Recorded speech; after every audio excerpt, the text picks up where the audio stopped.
Pour les comédiens, le mariage blanche.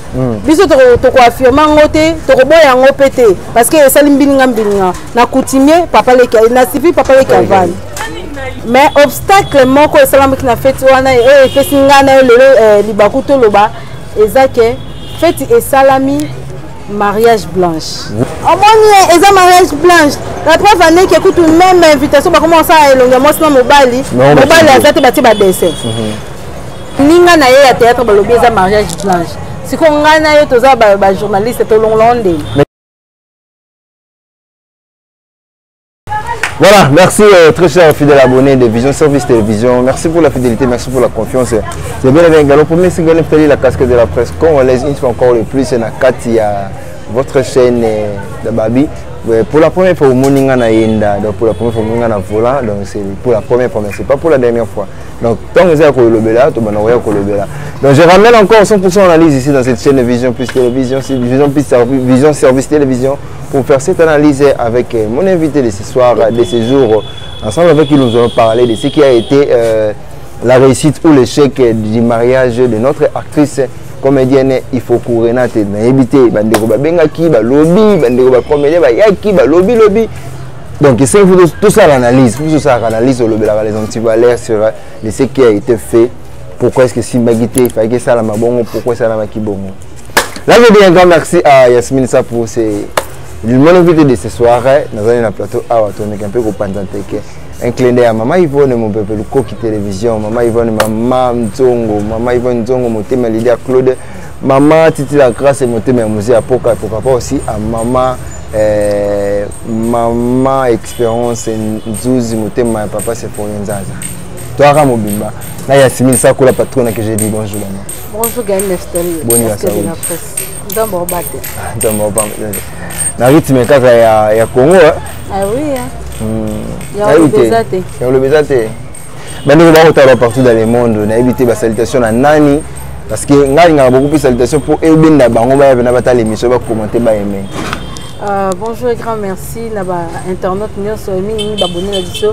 Il y a un service TV, pourquoi pas dire. Gros bisous pour Internet, na Bisso, abonné à Bisso, il y a mon pépé Luko TV. Na boss, il y a mon pépé Luko TV. Maman Yvonne, je me salue. Tous allez vraiment à Mobimbanios. Voilà, il y a fini ça pour analyse, 100% analyse dans 4 Vision Service Télévision. Tout le monde là. Tout le monde qui est au mariage, il faut qu'on renate tout le cas. On va commenter, mais beaucoup plus de toi qui beaucoup plus de commentaires à ma belle habité. Avant d'avoir tout dans la carte à maman on a évité une conception à mariage on a évité pour il y avait une réussite ou il y avait des échecs. Premièrement, félicitations à Ifoko Renate parce que Ada Fimoro a bondi. Na biso ba tota moi tota ralitoi na bavi na bango to ebi comment est-ce que auta kimboka ayaki et puis a bossé lelo oyo madame. Voilà. Lelo madame en tout cas pour la réussite il a fait bon.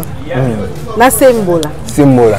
Internet dans sûr que vous avez surpris que mon a na bon. Donc tout en a bon la ligne la hypocrisie dans tozo sur la voie que biso vraiment to solo laka. Par rapport à l'information tozo qui ya ba bazaki na kati ya bato bazaki libanda fait ezaki na réussite. Voilà. Mais obstacle moko salam ki na fait wana e pesinga na lelo libakuto loba ezake fait et salami mariage blanche. Voilà, maman elle est comme le titre de l'émission mariage Renate blanche. Tout éviter tout ça pour la nini maman nanga bandeko bazolanda biso. Lelo o tuzomona bandeko ba petite commune ba un peu na complexe il kambe salami azobanga ko yako loba na télévision de biso ça analyse parce que moi nanga ba analyse de ça la biso na biso to loba vérité ou peut-être ba ko il kambe loba. C'est ça. Donc tu as yeux bien na plateau na bike le coup le bic non tout ça rappelle moi tout na vie na bango et bic moi le tout peut aller na makambo ya mariage na bango le o Renate Abali obengango nu blanche obengango mariage blanc pourquoi la bengango mariage blanche premièrement mariage ou eza mariage blanche c'est correct dans nos mariage blanche batunyo so bazo comprendre ndeto toke nango muke na masolo ya DV ndenge za ya DV ezalaka ke mutu moko aganyaki loterie na ye aza na possibilité ya kosala yango te abengi mutu moko aye akoti na kati ya dossier na ye basa couple et puis basali couplage plutôt basa couple bato bayebi déjà nde na bongo bake na wati mbeto en tout cas bolimbisa basali couplage nde ezalaka ba voyager okoti na mukanda ya moto zui visa derrière mutu yango mariage blanche mais kotala Renate abali libala na ye mais eleki na ba norme ya libala te voilà eleki na ba norme ya libala te c'est-à-dire toyebi na ba loi congolaise ndenge ezalaka ba permettant na bango mobali akoki kozala remplacer au cas où aza na empêchement mais ezalaka na coutumier mais na religieux na civilité et non religieux mais mariage ya Renate epesi passe parce que babengi yango mariage blanche et puis ti nango ba mariage blanche eza bandeko na ba comédien bande ba yebi biso matière pa bango si mo ba yebi singa tenga na yeba ndeni babengi yango mariage blanche parce que na début ya relation basala de tout possible bamona beau-frère na bango bamona ete ozo comprendre c'est un sujet, c'est un point parce que bandeko bele babeta na mo libaku ke to ke na pa Renate to mona mobali na yete kasi na solo bate bango ne bapesa biso matière tant bango babina ba nani nga komona na te biso kote tozaki na misu te to sa nini to tie misu ah ba loko ba lo ba nga komona na te cette fois-ci ba bala na se ko sa nini a mona tozali na coutumier a mona ni te papa tam so azoki vol témoin empêchement mais to c'est na civil a mona na papa yete na na ye papa leki et moi mbilinga vous comprenez si ko batu et sali batu moi ba vertige ba quand bango moko o ba la bango ba rien mariage c'est un mariage blanche tout solo là le ba vérité si ko ndeko Renate ko ba vérité par rapport à ni parce que tout moni libala ndenge salami tant on a déjà coutumier tu dis que c'est que biloko ya d'autres pesa maki tant on a quitté la mission à l'état fait à tout na tata maman est-ce que vous avez biloko tata ndimi oui maman ndimi oui ba pamboli bango na ndenge ya l'état ndenge salaka nde ba kina notisa siko to ba mariage blanc tout monde aka ba pesa ba d'autres te zalaka mariage par correspondance par mascara pour tout masquer à l'état ba pesa d'autres te biso na agence to sala ba montage en mariage ya mariage ya blanche ya ba développerie ba yaka la ba symbole nyoso ba pesa même mbongo parce que tant ba kota ba pesa mutu droit ya kozwa visa ambassade de beauté o komema ba preuve nyoso possible pour o découvrir bango bazayo tant yo découvrir bango ke ezayo tant yo balaki na statut obetaki na statut moko ya singleton et que obali il faut prouver bango libala wana donc nyoso yo na mariage coutumier et puis ça m'a même bon baluwa kango vous comprenez si bazolo beza mariage blanche c'est là artiste comédien o baloba na c'est balobi eza na mobali moko te o aza derrière makambo o biso to mona ki wana yango na sens nini eza na mutu moko aza na papier na ye mais délégué ndeko na ye po Renate apesa mbongo akota mukanda akede po photo voilà babengi en mariage blanc maman na likambo o biso to yebaki te tozwi mongo ki ko pafuka bango moko pafuki na likambo oyo bimi awa balobi eza nango mariage ya solo te mais aika juste kaka pona ndenge ndeko azo luka nzela ya poto mais est-ce que soko koluka nzela ya poto pourquoi est-ce qu'il faut osangisa bandeko na yo babinela yo bayembela yo tomoni bandeko baye baseki basepeli bameli balie babini basepesi moninga na bango mais en retour kaka bandeko wana baye na matière epa na yo ya simili keno tala likambo esimamaki koto ebinaki boto meka na kolobela yango koki kozwa yango na lolenge nini oyebi bacomédien bazala vrai te entre bango bazala vrai te gael kanga na nde tovandi na biso boye ka nde tozwa biso mopepa nzambe boye tokobeta histoire ya motu moko te oyo toza na bapreuve nango te fo tozala nango fo bato bayela biso yango ozolanda fo bato bayela biso yango omoni lelo so na bino azwi mpe makasi ya koloba boye il y a des personnes oyo bayebi Renate eza na bato bayebi famille wana pour les comédiens balobi mariage blanche biso tokoaffirme yango te tokoboya yango mpe te parce que esali mbilinga na coutumier papa leki na civil papa leki avandi mais il n'y a pas si Yasmine Doukende et comment il y a un niveau de l'alliance parce que dans commentaire moi on dit que non et ça n'est possible la mariage civil à la représenter côté on peut on est lina lo bien ozolanda surtout qu'il y a une normalité makamususu net na mariage civil wana ezara moi si azolatisa mobile na alliance ezara suivi na maloba voilà et puis na sima nango ezara na nuit de noces voilà après fête si ko to ba na longola masolo c'est comme doit remplacer qui yenda la tega alliance yenda longola be voile au moins si ko le ko mbilinga zozalela soki ezaki na nuit de noces moroté c'est que ça peut na mariage moko vraité donc ezara mariage blanc donc mariage il faut qu'ils accompagner la nuit de noces mariage sans nuit de noces ce n'est pas un bon mariage. Donc, ce qu'il faut retenir, c'est que nous avons analyse sur les Cambodges et ça a été un bon mariage de Bonabiso Renate et Balobi. Et puis, ça qui n'a pas suivi, on a été avec Libakou. On a été avec Libakou, c'est dérangeant qui n'ont pas été avec les Cambodges, on n'a pas biso baïm. C'est-à-dire, Renate pas la biso. En pleine salle. En pleine salle, appelle les autres quotas. Yo so mona. Ma mariage mobimba bazo filmer on a keba bapesi ba place phare ya ko filmer côté monsieur zaki interdit peut y a musique na page Facebook et on a vu sur Renate de moni Renate a publié la photo de mariage mais c'est qui grave publié ka yemoko et puis yemoko ba information ngana na fête on tozala kité gaël tozala kité ko tozo ba information bango nde ba yeli biso ba tindi biso na loko place loko datina chaîne la chaîne na écoute le jour J kota quitté pour bande ko luka moyen commenter ba longola bilo musu pona ko équilibrer sonner za la vraiment te boko ta ba auto tiangwa ba 3 heures du temps kaka quand est-ce qu'on a commentaire mais là s'il faut appuyer l'idée ou les commentaires et le commentaire dit que Renate ya bali mobali ya batu ya poto ya on mobali ya boy ko s'afficher est-ce que on va la boy ko s'afficher pour que histoire wana et que na correspondance na l'histoire de ko na biso comment les sous nani donc la biso auto bala mobali moko et c'est là qui maintenant c'est pas papa bo kilo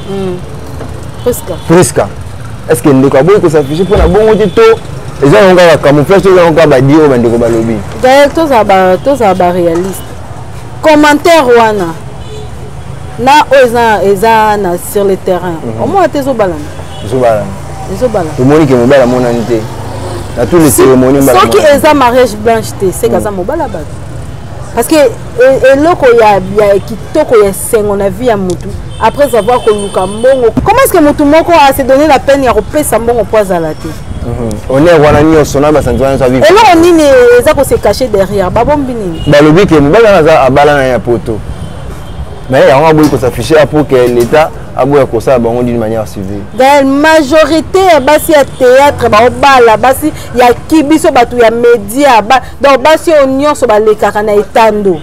Mibalo bazo uta poto babala bango ba ya raté. Vous pouvez je mets ma main à couper. Ceux qui toza sur 100 70 mais tout le monde a presque mobala yaki, tout le monde qui dit comme mobala yaki. Continue, c'est la liste. On a eu bien voilà. Tout le monde qui est dans ceux qui toza ceux qui na monde ceux qui na l'action mbala tindaki. Ceux qui toza mais c'est différent na Neftali, ceux qui toza 100% batu ya etando. Ceux qui basi na mibali ba o bayaka obala basi bayaka. Mibali bayaka. Donc c'est-à-dire il faut bazalaka na babasi na bango kuna baposa nzoto leka bango akanga nde tour mokola oya kini po longola de atia yoi elkin saka yo mona baposa bana retour kende wapi akende kapela akende imkate zala wa elkin atia yo boué majorité mibalo bayaka bala basi ay bazana poto bayaka te za po bazala ba engagement bazara vrai te. Mais quel conseil on peut donner aux artistes aux actrices comédiennes? Non, pesa ba conseil te po ba mikolo. Na pesa ba ota vie za rapporte te. Poto eza bien. Mais vie za rapporte. Donc vous êtes catégorique de ne pas donner des conseils. Na pesa ba conseil te. Ce qui muta alingi conseil na kibo moto te nga sala kibo nyama la pesa conseil te. Et puis le bazana ba obi sanga te mibali bazaka ya poto bazana ba chérie na bango awate te. Un clin au couple Ngombe, là je vois Merdi Futi Ngombe ainsi que Guy Ngombe. Ah, mais couple sans stress. Baza Kimia. Naomi aussi, Naomi et Serge Kipoulou. Si c'est Serge Kipoulou, si je ne me trompe pas, les noms m'échappent. Naomi Plaza, actrice, Serge Roger, voilà. Baza Kimia te. J'ai vu la manière dont l'actrice est super belle, la maman awa. Oui. La Kimia. La préférence tout là parce que la préférence mille fois qu'on bat la mouton na ya domaine na yo que on bat la mobile mon ya poto anonyme. Parlons de cette étape. Comment est-ce que vous digérez ça? Qu'on dit maliba la mouton oh fin nettoyer bien les comportements. En tout cas. Parce que vu la réalité la Renate, on peut dire que on n'a pas, ils n'ont pas eu le temps. En quelque sorte, selon les dires. Au moni, domaine il y a mariage, et ça domaine moi c'est un peu très complexe. Je m'explique. Au moni libala, ndenge bazo, ndenge eza ok na terrasse okuta na mobali. Ndenge ok église okuta na mobali. Oso kwa bilamba okuta na mobali, ole kananzela eza pe na probabilité okuta na pe na mobali na ba réseaux sociaux. Voilà. Il y a des bateaux qui sont dans les réseaux sociaux pour simba pour bâtir conscience, bâtir bolingo et puis bâtir fidélité et tambola bon. Mais par contre, il y a des biso qui le cas et comme azo linga bala mutuana pour azan avantage aux en apoto. Azo linga bala mutuana pour azan à moi quelque chose. Mais en réalité, azo salango pour la bolingoté. Il faut arriver là-bas à beba neka panzane pour azan la vision na ye ya vie, muta qualité wana le katene esprit. Voilà. Ozo makambo ngondeza. Batu mingi bazo kota na ba réseaux sociaux azwa mobali pour na ba intérêt moko na poto tindele ke lamba asala ke bo mais so comme ya libala akobala pe malgré ye akomaka kuna ko divorcer. Mais il y a des couples open na réseaux sociaux et simba. Voilà, tout ça toujours pas la mariage. Tout ça toujours pas la mariage de Gonamiso Renate parce que c'est ça qu'on est en train de parler. Tout le monde ba sœur naé, ba collègue naé ba se déguiser en danseuse. Mais la mon photo na page de comment a publié le dit boza la mikolo na âge na bino mokoza la danseuse il y a Renate. Yo zo ki selon yo ndenge oyo ke l'on pose en ndenge. Te to ke pa to zonge pa azape diablesse te quelque part. Mutu nyoso pasa la ba erreur. Ti to lo ba boye po mutu olinga likambo asala likambo ko mele boye azwa maele a diablesse. Te za fair play. Bon kasi ti ba bine na mariage na ba ebite ba mikolo. Ti ba bine ba ebite ki ba la ba ko simna ba robe droite te. Oh ba na bangot. Mais le cadre est fair play ba bini. Yes bini. Oh, maintenant la vérité. Bon, mais on va mettre ma moula, on sait quoi. Oh, bon, on va éviter de la robe, et ça va la robe droite. Ah, ok. Oh, bah, il y a pour la page, je vais finir à Bango, la tiba boumoué, bah, il y a baki. Oh, pas ça ma colomine, la tête fanta, et que ma colongaise a miné qui tourne, la tire robe à fan. Pas ça qui est conscient, qui n'a pas le faire play. Voilà. En tout cas, côté, on a ce balmal qui a renate de Sumbati Kapema, parce que déjà, ça habite Mamo Anassi. Et Teboti Kapema, diablesse. Voilà, chose étonnante, il y a un pasteur, un frère pasteur qui a dit à l'obéi, les mal de nous artistes comédiens, quand on se marie, on cherche toujours des parents des artistes comédiens. Quels conseils vont vous donner? Écoute, non, mon ango lisumuté. Non, mon ango lisumuté. Artiste comédien, à parents et artistes comédiens. Ceux qui écoutent bazo bala na bango na bango. Bon, pourquoi pas à bazo artiste comédien? Mais ça encadre aussi l'expérience du mariage. Parce qu'il y a avoir un parent, il faut parents dans l'expérience à 5 ans de plus de 5 ans de mariage. Ya. C'est mutu déjà à andimi ko ça la mariage. Hein? Sommes déjà andimi ko ça la mariage, on mobile naza sur place. C'est que ça moi si mon délire. Battante. Forte. Dans ce pan à côté un peu l'appareil, moi j'ai l'expérience télé quand on. Mais c'est que c'est quoi? Chez Renate, on n'a pas vu les parents. On n'a pas vu le couple de parents. Donc mariage ça la mise sans mobile, sans couple de parents. Je ne saurais confirmer parce que je n'étais pas là. Selon l'analyse, selon l'information, il y a eu parents à l'acte. Donc, on a vu qu'une seule photo de la cérémonie civile avec notre sœur Karine Pala. C'est là qui nous signifie que non, c'est elle qui était sa marraine. C'est à vérifier, reste à vérifier.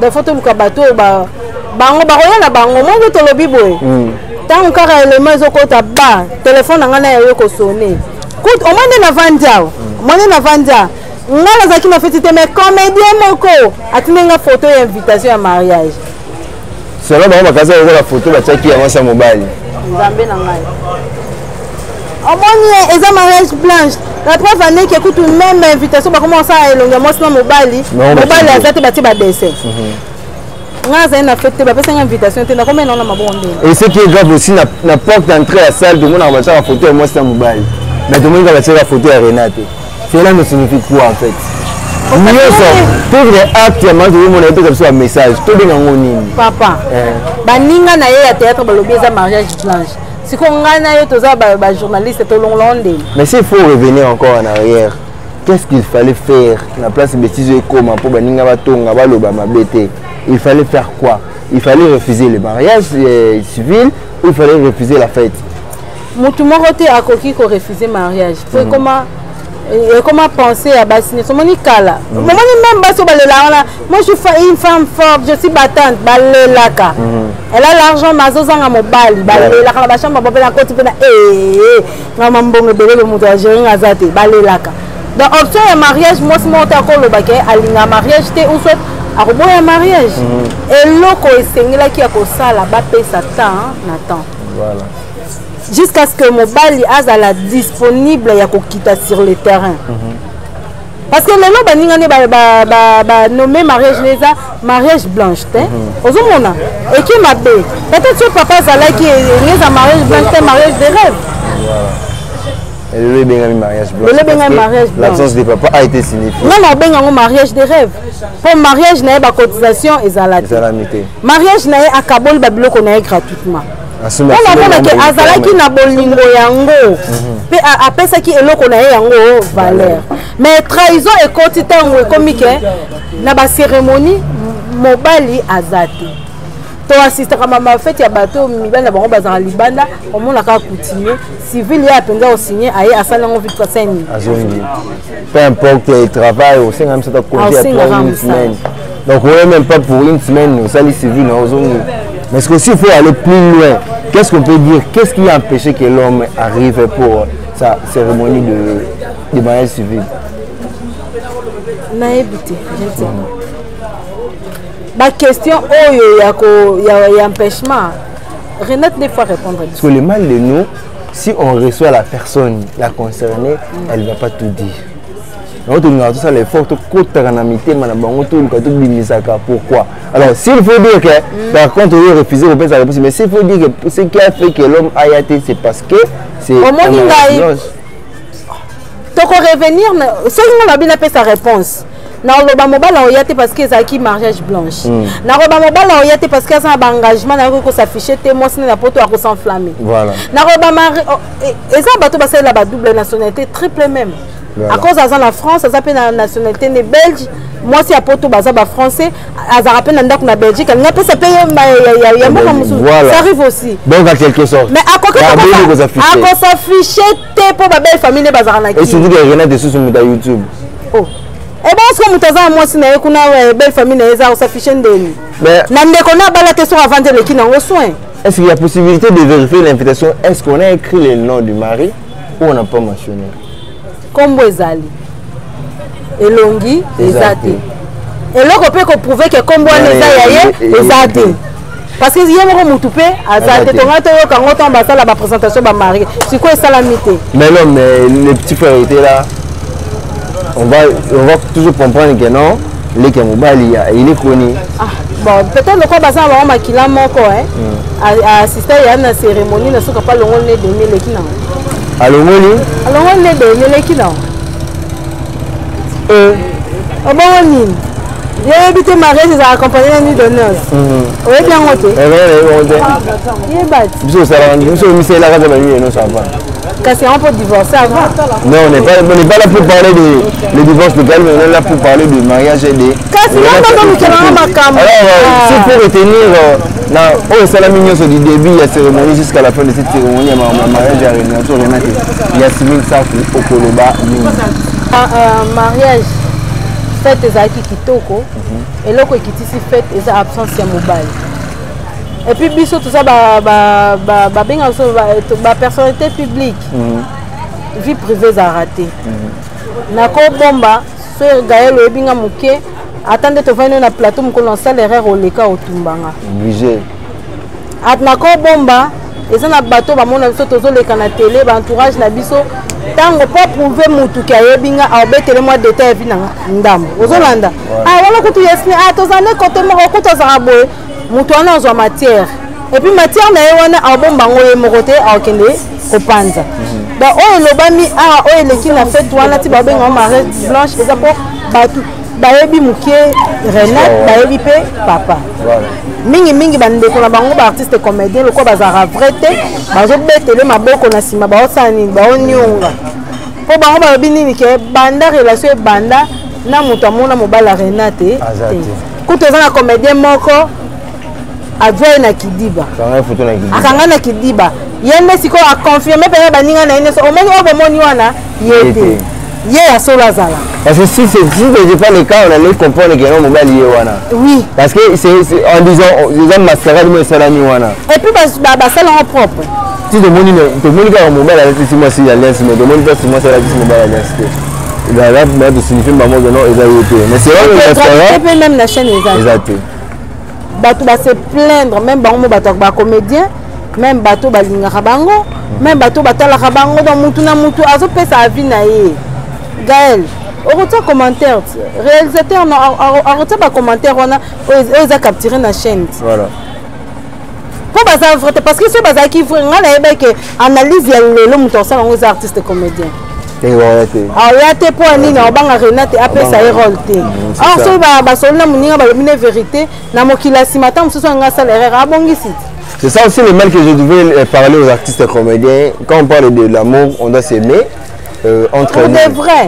Pour de vrai, et s'il y a quelque chose à parler, le bal la vérité blessé raté, et là, la vérité mais ce qui est important, le bel amour de vérité. Attends, on sous mon côté, mais il n'y a pas que vivre pour le souffle de Dieu. Nous avons appelé ça souffle de vie. Mais il y a des choses qui sont comme les cobos matin, parce que nous retournons. On a posé le temps on les émissions autant comme on a eu. Vous avez transmettre un message et c'est la Liban la page tout maman ça absolument bien. Alors quand il y a un problème sur là on de connaître parce que vous avez quand tu m'as le battu obi que ba comédien ba mabe hein o ba za frete la baninga ba ba mabe ba na bomisanga awat na vanda na nga ba pesa nga matière ya camarade na bango mo abala kana abala ana kin moi sa poto na nga malonda za kana pe na mwasi na kin pas za na mwasi na ndako ba yelanga matière nga pe na benga bokungu te bu analyse et comment ki kanga ba lukisanga ke mal et comment ngala bokungu ba bina soto tambola dans l'espace et ça c'est problème ba comédien na vanda ki na nga ba yebi ba ye ko pesa nga matière nga pe na yena ba preuve na osani na ce certificat mariage na bambit na ba photo ba on a civil na bambi et yelanga ndongo lobi makambo mais ba yebi te ke biso na ba cérémonie na bango na blanche ba sala to yakate baza bat na bango ba pona catégorie na biso na makambo na biso bango fo ba yaka po ba sala ba jona bango na bango ozomona mais yo revendre no ba yemi matière tango le bango wale et peli. Mais ce qui est sûr, on n'a pas insulté, on a fait juste l'analyse à propos de ce qui a été le mariage. Mais et que Renat est consciente qu'elle est mariage civil et coquille comme ça n'a jamais absence il y a mobile. Point objet des gens on peut condamner au caca mais on n'a pas insulté, on n'a pas critiqué le mariage et surtout que par contre on te félicite parce que tu es une femme battante, tu as combattu un bon combat. Nous on connaît ton arrivée. Vraie valeur nae. Nous on connaît ton arrivée. La population est à la quitter. Les tout autour par contre on a débit. Ici c'est un coup coucher non pour passer au rôle mais tellement tu étais fermé pour la jalousie. Ici la dernière première pour la jalousie. Mais le lot c'est que ça bon. Je ne sais pas si on peut arriver à la fin de notre émission. Quel est votre dernier mot à nos téléspectateurs pour que vous puissiez m'aider à propos de Mamdo Toloba au Italie. Renat il faut qu'on a mariage na mobile na. Et le monde le baba couvrira l'issou par orgueil, par arrogance, par vantarté. L'issou bakouvra yango pardon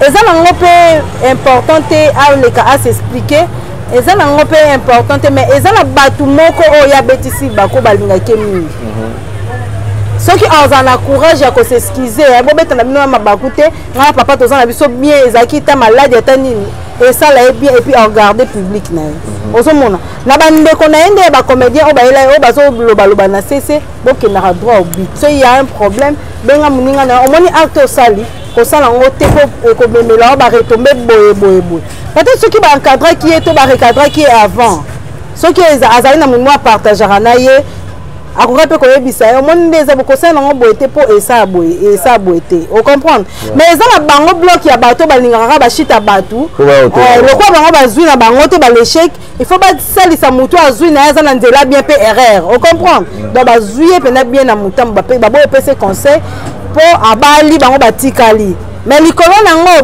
basalisi erreur na nsima libala mpo bango nyonso babimaka kaka ndenge moko azwa mayele timba. Voilà, Zoma et le Timba, Simasoki, il faut deux ans en arrière. Si c'était à refaire, on allait dire quoi? Il est une de son arena. Si c'était à refaire.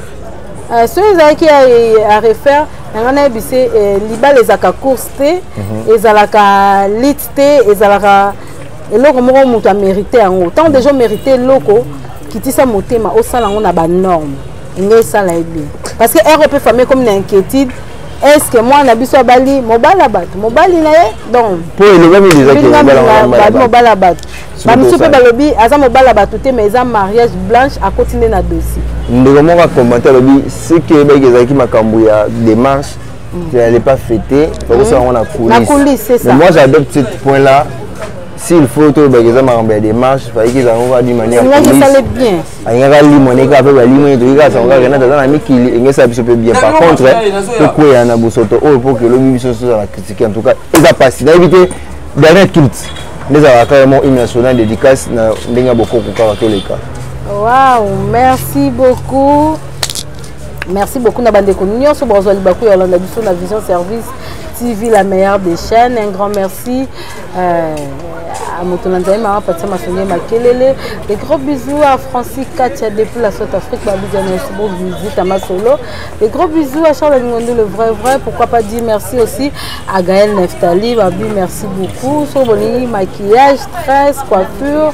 Nengi na lati, bo contacter biso na maison la patronat babeza proche même dans la licolo nango Vision Service TV na bino bato bozana ba chaîne te bona matériel te boya to signer contrat te repesa bino matériel te repesa bino ba réalisateur licolo nango 50% babi wana eza bokoko soko ndimi oye to te mokolo to pesi yo passe ya vie ndo ba yango wana donc ceux qui nous a chaîne na matériel te oye ga ba to pesi matériel OK. Vous avez la diaspora, vous avez la chaîne YouTube. Donc vous avez matériel. Donc contactez la patronne. Donc on peut ce matériel en G. Alors sur le matériel pour la fonctionnalité de la chaîne. Et puis 50% du corona. L'icône 50-50. Na bato bazara za mbongo te mais alingaza na chaîne. Na sombe to biso mezo to sombe les connexions à moi. Bon banda chaîne ko za na 0 ti comme monétiser. Mais 50-50 cas. Ah bon. 40 cas. Voilà, merci. Les numéros sont là. Contactez Yasmine Sakou avec toute la patronne. Il y a patronne, Yasmine Service ou maison la patronne. Branche FC Vision Service. Yangoana. Salon la patronne, coiffure la patronne. Voilà. La patronne. Donc contactez la patronne. Babina Kata la patronne. La branche dans cela naïe. Vous en avez posé la main, vous en avez posé la maquillage, vous en avez posé la caméra pour le tournage. Coiffure donc. Elle est là. Pour moi, je ne vous dis rien que merci. Vous êtes attentif à l'émission 100% analyse qui a été présentée par moi, votre humble serveur de la casquette de la presse congolaise. Donc merci. Vous avez besoin d'abonner. Vous avez besoin de liker, vous avez besoin de commenter. En tout cas, merci Nabino pour ça. La carte message. Bien que voisin à s'abonner. Vision Service, je bien analyse. Ah, tu finis à rater.